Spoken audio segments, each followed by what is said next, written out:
to make Art Space right here in the heart of downtown Shreveport a really outstanding visual, literary, and performing arts center. Please give a big round of applause to our artistic director, Bill Joyce. Bill, will you stand up, please? Thank you. Thank you so much. Thank you very much for all that you do.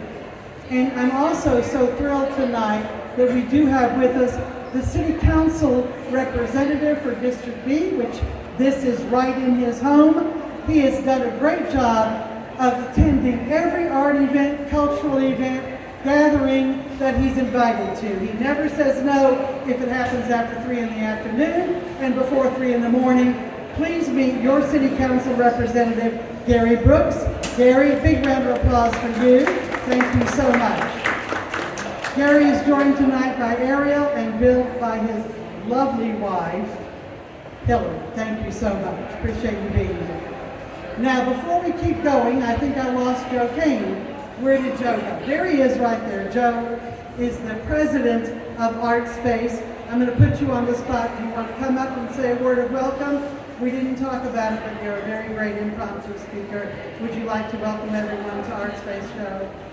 Welcome. All right. We're so happy you're here. This is a great, diverse audience. Thank you. Thank you very much. It is a great, wonderful, diverse night, and again, we couldn't be happier that you're here. I do truly want to give a shout out also to Pepito. He's in the building somewhere, but he's prepared wonderful appetizers on both floors. If you have not seen the Cloud 9 gin drink, I believe you've not had anything at all to drink yet. Joe created it, and so Pepito made it, and you should order it. Also on the top floor, in honor of Dominique's show, we have delicious margaritas. So please enjoy the night all the way through.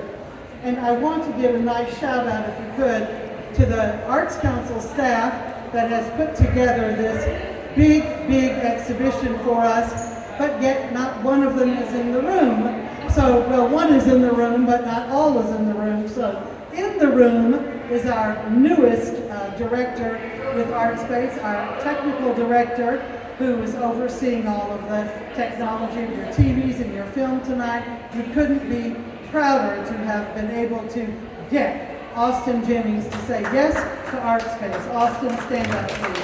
Thank you so much. Very good. And our marketing director, Casey Jones, just came in the room. Thank you, Casey. Give a big wave. But not in the room and really responsible, working hand in hand with Joe and hand in hand with Dominique to make their vision a reality is Xavier Mitchell. I think he's on the top floor selling art. We also have Jackie, who's right over here distributing free popcorn. You don't have your free popcorn. You have to pay for M&Ms, but the popcorn is free.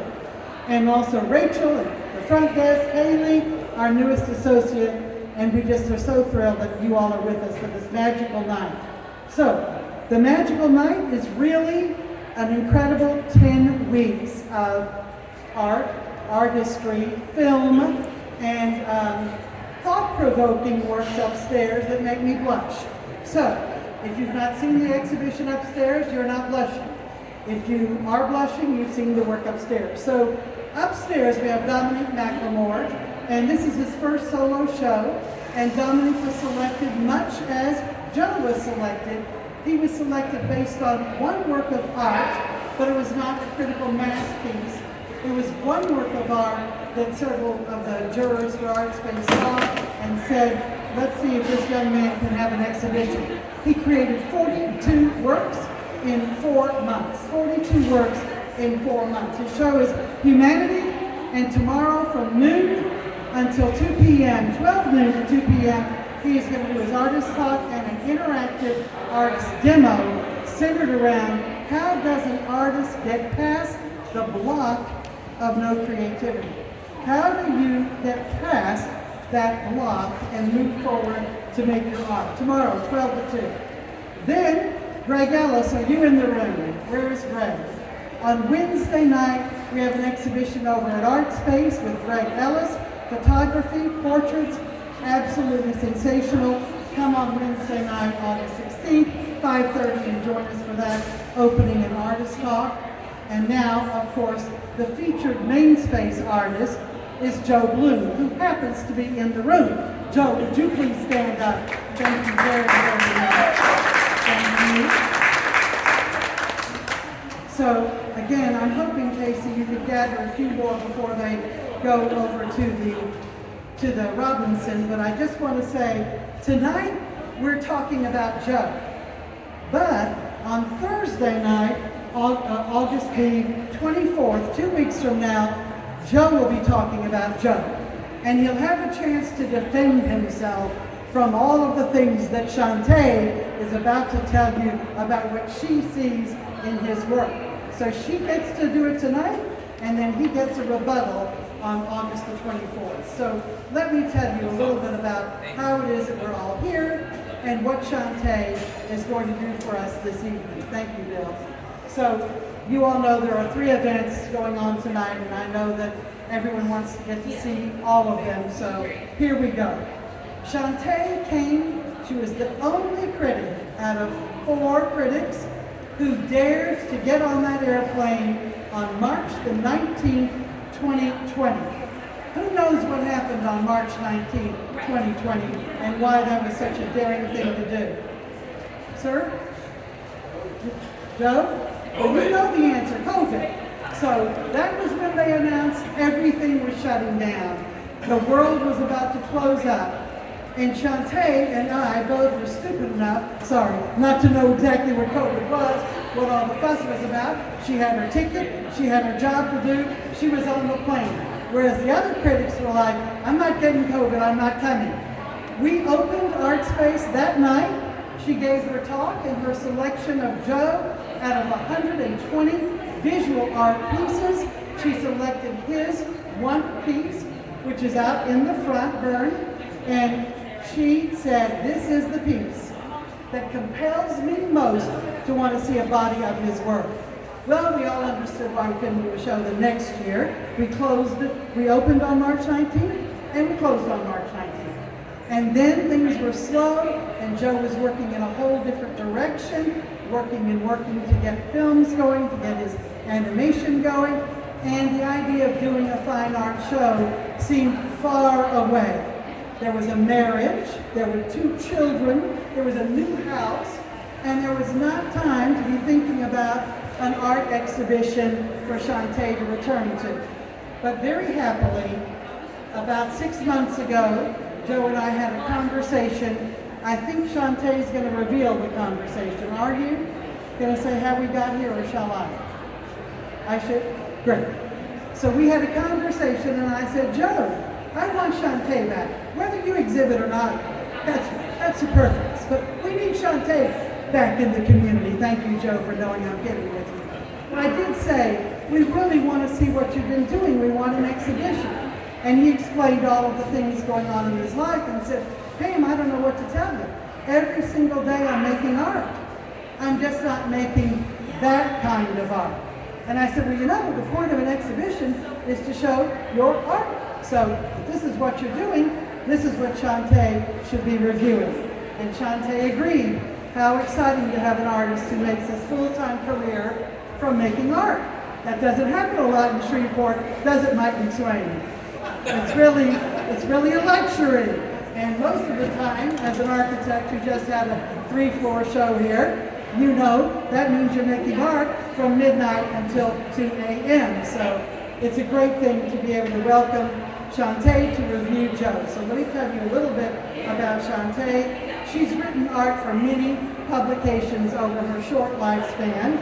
She's written for Burnaway, Arts Atlanta, or ATL, Arts Black, Afro-Punk, Number Incorporated, Black Art in America, and Washington City Paper. She also now writes for Art News, and she writes for the Smithsonian. She presented scholarly papers for the Northeast Modern Languages Association on feminisms and rhetoric, and that's what she's working on her dissertation on right now. I can't wait to be able to read it. And also for the New York African Studies Association, and she, Shantay, was a participant in the Burnaway's Art Writers Mentorship Program, Duke University Center for Documentary Studies, Digital Publishing, Project Editorial Fellowship. You can tell she's with the university, right? Lots of academic words. She teaches English at Howard University. She's also been a part of Q Art Foundation's Art Critic Mentoring Program, and that helps us know that she truly is a published professional critic. So without further ado, I want Shantay to come up and have her day to talk about CUMULUS. Thank you, Shantay. Big round of applause for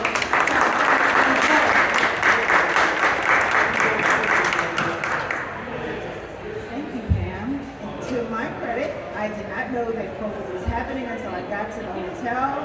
I was living without a television, which is our organism not to do.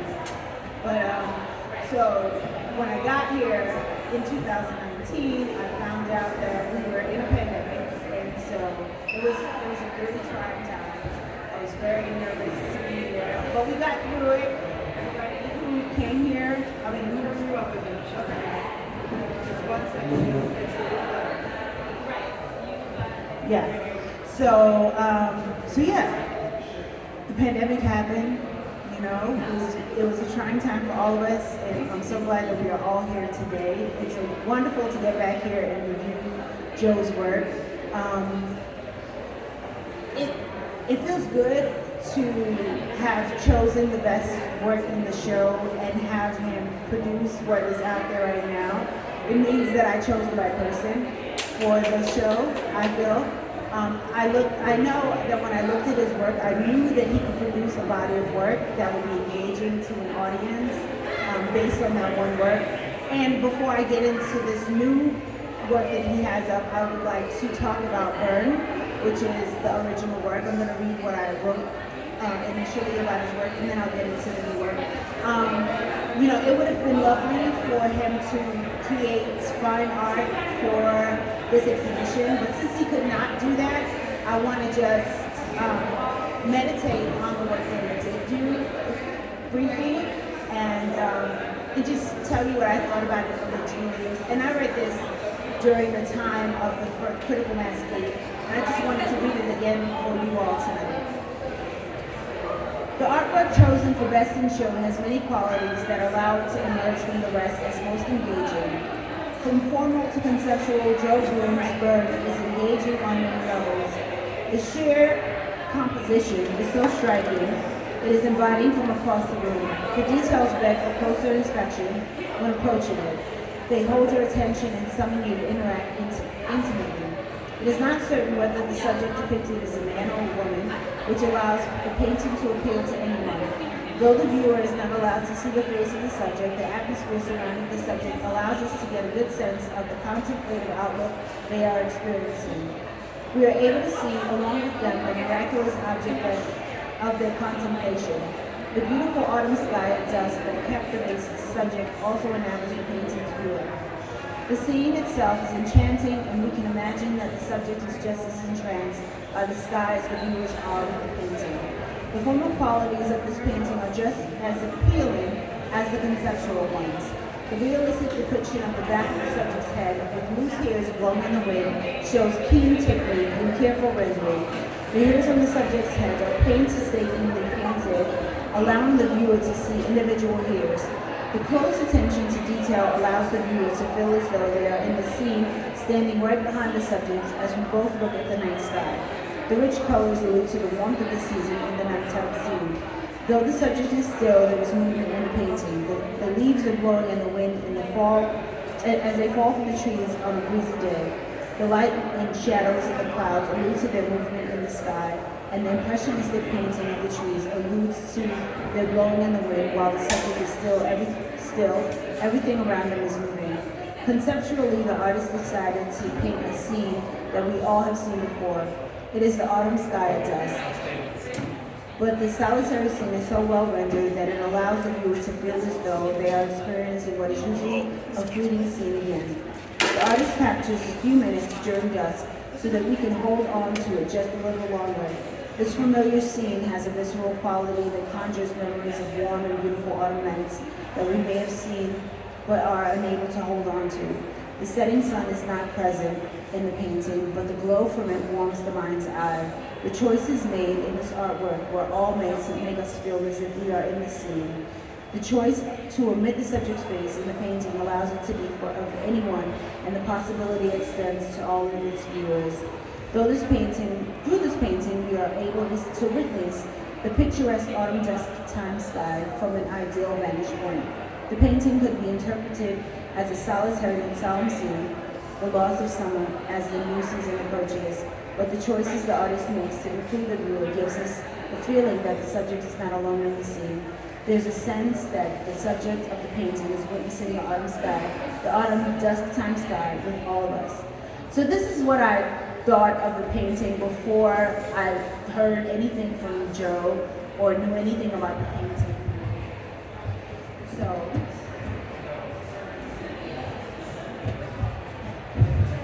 So I'd like to tell you what I think of the painting and this exhibition now that I've spoken to Joe and learned a little bit about his background and just knowing a little bit more about Shreveport. I've learned since my initial reaction to the painting that Vern is a depiction of the depths of an individual who many regard as a comical character. And this realization makes the artwork even more profound because Joe is capturing something special about the inner being of someone who he regards highly but who many people don't recognize as multidimensional. This is a theme in Joe's work. So Joe tells me that this is someone he met at, this is a portrait of a man that he met at a festival, a convention, a workshop. And he painted the back of his, he didn't paint a portrait the way a portrait is typically painted of a person's face. He painted it from behind. But the scene that he created around the painting shows the depth of this person who most people consider comical or not serious at all. It shows a different side of this person, and I think that's beautiful about the portrait. He recognizes the depths and relationships that seem simple on the outset, but he shows us their innermost being. And I thought that was beautiful about Vern. My initial reaction to CUMULUS is intrigued by Joe's technical ability. I'm impressed with the technical skills needed to render the figures, but also by the leadership roles that Joe is taking on in these projects. I wouldn't have expected the extent of this exhibition, but I'm so glad to witness it. Coming into Critical Mass 8, there were hundreds of paintings and artworks, but I had no idea that someone in Shreveport would have all of these important roles in these animation projects. And so learning about coming to CUMULUS and seeing the extent, like you can see in this video, the extent to which Joe is participating in these projects, we know that, well, I'll get into that Joe is extremely talented, right?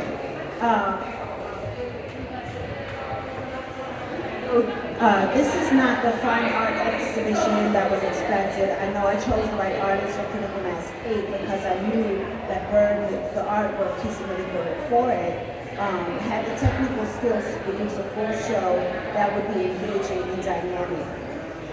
It's interesting to see the process that takes place with animated productions. I know we all have seen animations from Disney, which is, he's actually animated for Disney, which is impressive.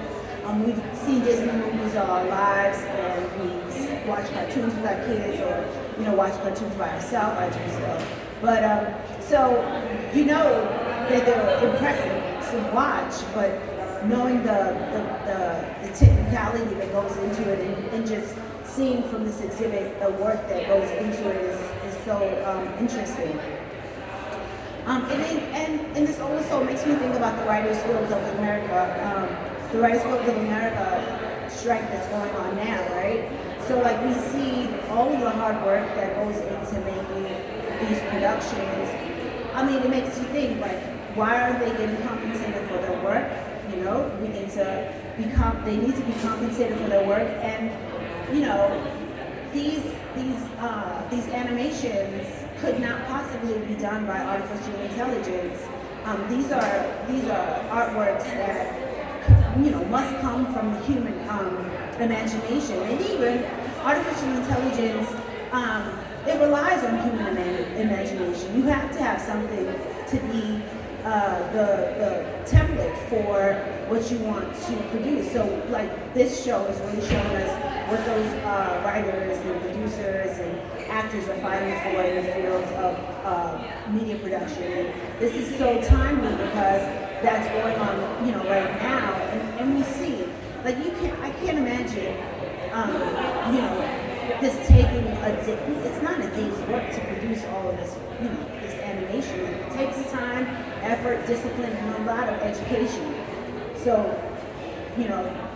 people striking should be compensated for, the work that they do. Okay, and in talking to Joe, I learned that he's willing to turn down work that he doesn't believe in, and the work that is displayed in this exhibition about mental health issues, about familial issues, about identity. These are things that are important to him, and it should be important to all of us. And his ability to choose the work that he wants to do shows us that he's very serious about what he does, and that his work has a larger meaning to the community in Shreveport and in the world. And I'm so proud to be associated with someone who is thinking about social issues in a way that, makes it acceptable for the community and for society, and helps us to think more deeply about, issues that we're facing in the world, like transgenderism, Down syndrome, even issues about brothers and sisters. I thought that was so profound, even, to have siblings and not respond to them in a way that is loving all the time, but that, I can only imagine that, when that happens and then tragedy happens and then, you regret not appreciating the people who love you and who care for you. So I feel like those stories that he's telling are really going to be impactful for young people, so that they have this sense of value about their relationships in the world. And I think that most of the artwork, or the animations in this exhibit, feature that kind of compassion, that allowing the reader, the viewer, to realize the personal relationships that they have with each other, with themselves. And I think that's really important, and I'm glad that Joe is the kind of artist that will choose to make art that is going to impact the world in that way. The fact that Joe resides in Shreveport, Louisiana is very important. Who would have known? I didn't know when I chose Bern to be the best of show that he was this amazing animation artist, but that he lives in Shreveport is unexpected. That he's working with global corporations like Disney and Campbell's, it means that, no matter where you are, if you're dedicated, you learn, you work hard, you're talented, and you don't give up, then you can also have success in this way. And who knows, maybe Joe won't live in Shreveport forever, but he's here now, and Shreveport, honestly, is not New York or LA, so for him to be working with these global corporations is really impressive. That they would come to Shreveport to seek him out from Canada, from all these places, is really impressive. And it's a testament to his ability, his technical ability, his cognitive ability, his drive, his passion. And I think that's the biggest takeaway from this whole show, is that it doesn't matter where you are, you can be successful in whatever you want to do, as long as you put that, as long as you believe in yourself. Oh man, there's a quote here, that you believe in yourself, your dreams can come true. So with that, I just want to say, people of Shreveport, believe in yourselves, because no matter where you are, especially in this community, this Shreveport Regional Arts Council is an amazing organization. They give you so much, they give artists so many opportunities to connect with the larger art world. And so I'm thankful to be here. It was a wonderful experience coming from Critical Mass 8 and being here for Joe's exhibition Cumulus. And I just want to thank you all for being here tonight. Yes, and so know that Shreveport is diamond in the rough, just like Joe is. Thank you.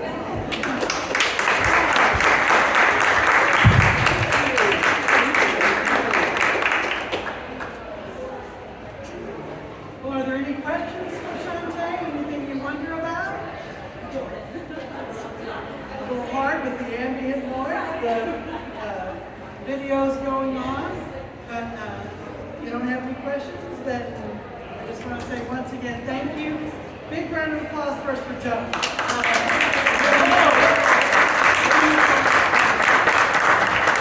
Great night, and also now for Shantay.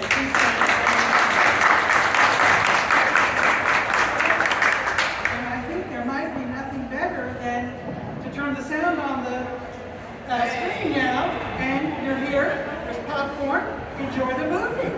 How about that?